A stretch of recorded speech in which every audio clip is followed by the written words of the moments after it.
मेरे शंकर भगवान ने मनुष्य देह से दो चीजें मांगी है, एक पानी मांगा और दूसरा वाणी मांगी।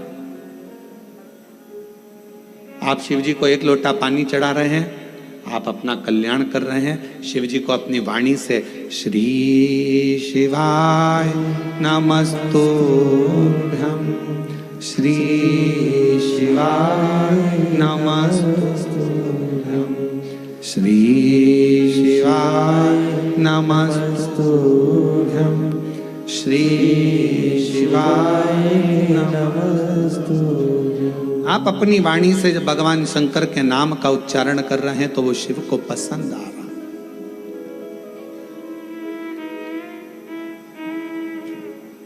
ओम नमः शिवाय का मतलब क्या होता है?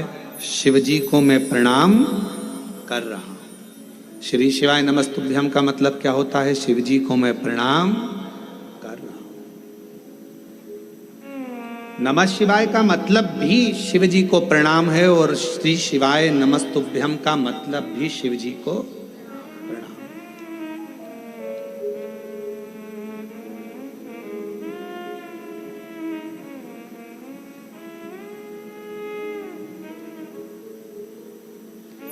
कलिकाल में बहुत सारे लोग भ्रम उत्पन्न करेंगे। कोई कहेगा महिला ओम नमः शिवाय न बोले, कोई कहेगा नमः शिवाय बोले, कोई कहेगा ये बोले, कोई कहेगा वो बोले। इसलिए मेरे शंकर भगवान ने शिव महापुराण में एक अलग से ऐसा अक्षर, ऐसा शब्द, ऐसा मंत्र, ऐसा जाप कह दिया कि कोई भी हो, किसी भी अवस्था में हो, वो जप ले, शिव की कृपा बरसना प्रारंभ हो जाती है। आप भटको मती। महिला ने ओम कह दिया, उसने शिवाय कह दिया, उसने ऐसा कह दिया, उसने वैसा नहीं। अपन तो शिव महापुराण की विद्येश्वर संहिता में स्पष्ट अक्षर में कहा गया कि श्री शिवाय नमस्तुभ्यम बोलने वाले का मात्र मुख का दर्शन कर लो तो जिंदगी में करे हुए सारे पाप समाप्त हो जाते हैं और अश्वमेध यज्ञ का फल प्राप्त हो जाता है। आप उसका जप करिए, स्मरण करो। किसी शिवालय में दर्शन करने के लिए जा रहे हो तो भगवान शंकर का नाम लेकर श्री शिवाय नमस्तुभ्यं। और हम तो फिर कहेंगे, जब रक्षाबंधन का त्योहार आता है ना, हिंदू सनातन धर्म के जितने त्योहार आते हैं उस समय पर कोई ना कोई बात सामने आ जाती है। फिर कोई कहेगा भद्रा लगा, कोई कहेगा ये लगा, कोई कहेगा वो लगा, कोई कहेगा कल दिवाली मनाओ, कोई क्या आज होली मनाओ, तो कोई कहेगा कब मनाओ। आपका एक निवेदन करेंगे, सनातन हिंदू धर्म के त्योहारों को कई बार विभाजित करने का प्रयास किया जाता है, पर आपका जिस दिन दिल कर जाए और जिस दिन तुम्हारा मन दिल से भगवान शंकर की अविरल भक्ति की ओर जुड़ जाए, उस दिन श्री शिवाय नमस्तुभ्यम कहकर, ओम नमः शिवाय कहकर भगवान का नाम लेकर तुम कुछ भी काम करोगे वो सफलता ही देगा।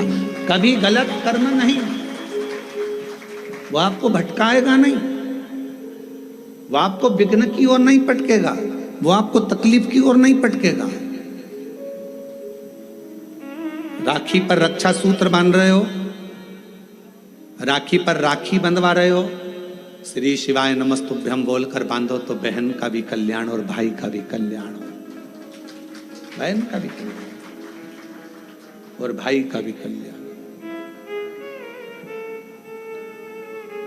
शिव नाम की आराधना से, भगवान शंकर के नाम की आराधना से, शिव तत्व की आराधना से, और शिव नाम में कितना बल है, भगवान शंकर के नाम में कितना बल है। कोई पूछे देवऋषि नारद जी की बहन से,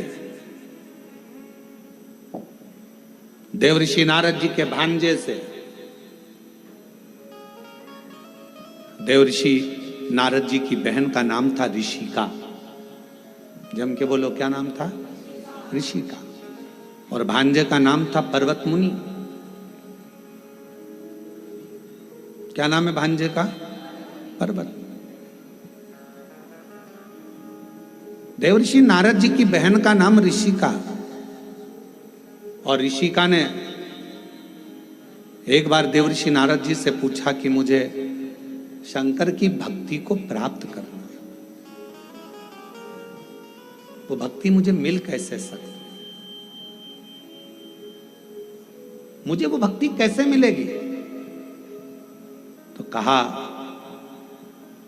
कोई शंकर के मंदिर में जा रहा हो, शिव महापुराण की कथा सुनने के लिए जा रहा हो, शिव का नाम लेने के लिए जा रहा हो, शंकर की भक्ति को कोई धारण कर रहा हो, और कोई शिव में अपना दिल, अपना मन, अपना श्रवण, अपनी इंद्रियां शंकर भगवान में लगाया हुआ हो, यदि उसका मुख तुमने मात्र झूठा करा दिया तो शंकर की भक्ति का फल तुम्हें अधिक से अधिक प्राप्त हो सकता।